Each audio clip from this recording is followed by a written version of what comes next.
हम बकवास पर आपको खुश आमदीद। खुमार ड्रामे की अगली किस्त में आप देखेंगे कि हरीम के बॉस मुदस्सर साहब इसकी नौकरी के पहले दिन ही से पहला टास्क देते हैं कि मेरी माँ की बर्थडे है और तुमने घर को अच्छे से सजाना है। मैं इन्हें लेकर डॉक्टर के पास जा रहा हूँ और तुम पीछे अच्छी सी डेकोरेशन कर लेना। माँ को अपनी बर्थडे याद नहीं रहती, लेकिन जब मैं विश करता हूँ ना तो वो बहुत खुश होती हैं। तब हरीम इनसे कहती है कि आप बहुत मोहब्बत करते हैं अपनी माँ से। जवाब में मुदस्सर साहब कहते हैं कि मेरे पास मोहब्बत के अलावा और है ही क्या। अब वो हरीम को घर पर ड्रॉप करते हैं और अपनी माँ को डॉक्टर के पास लेकर जा रहे हैं। इन्हें बताते हैं कि बस कुछ घर की डेकोर करने के लिए इन्हें अपॉइंट किया है मैंने। वो हरीम से मिलकर बहुत खुश होती हैं। हरीम भी अपनी माँ की तरह इन्हें गले लगाती है, दुआएं लेती है।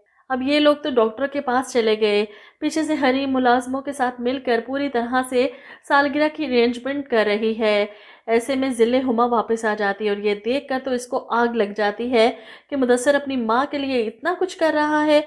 वो पूरी डेकोरेशन को तहस नहस कर देती है और हरीम को भी बुरा भला कहती है, उठाओ ये सब गंद और निकलो यहाँ से। इस पर हरीम को भी गुस्सा आ जाता है। वो सब कुछ छोड़ छाड़ कर वहाँ से जाने लगती है। ऐसे बदतमीज़ और सर फिरे लोगों के घर में काम करना मेरी भी तौहीन है और मेरे हुनर की भी। ज़िले हुमा तो ये सुनकर गुस्से में चिल्लाती, तुम्हारी हिम्मत कैसे हुई मुझसे इस लहजे में बात करने की? तुम जानते नहीं मैं कौन हूँ? हरीम भी पलटकर मुंह तोड़ जवाब देती है, जिंदगी भर आप जैसे लोगों से ही इस कदर वास्ता पड़ चुका है कि अब नाम जानने की ज़रूरत नहीं पड़ती।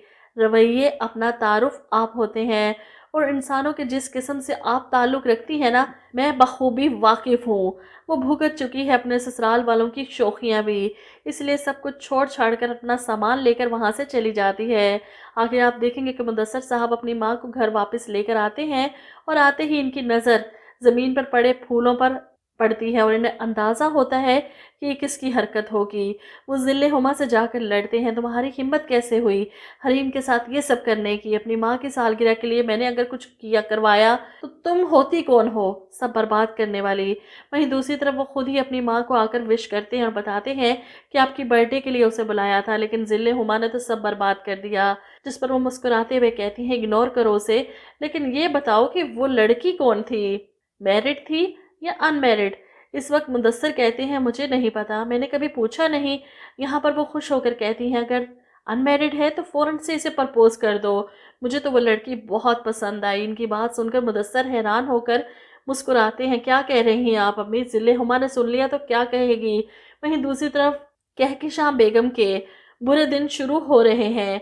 इनका बेटा अपना हिस्से से बढ़कर कारोबार को लूट कर अपनी बीवी के साथ मुल्क छोड़ने की तैयारियों में है। वहीं बेटी की शादी सर पर है और बेटी के ससुराल वालों इनकी सास आकर बातें सुनाती है, आपको पता है हमने बहुत सारी लड़कियों को रिजेक्ट करके आपकी बेटी लाइबा को पसंद किया है। कोई तो वजह होगी ना, अंदाज़ा है हमें। आप बड़े दिल की और आला ख़ानदान के लोग हैं।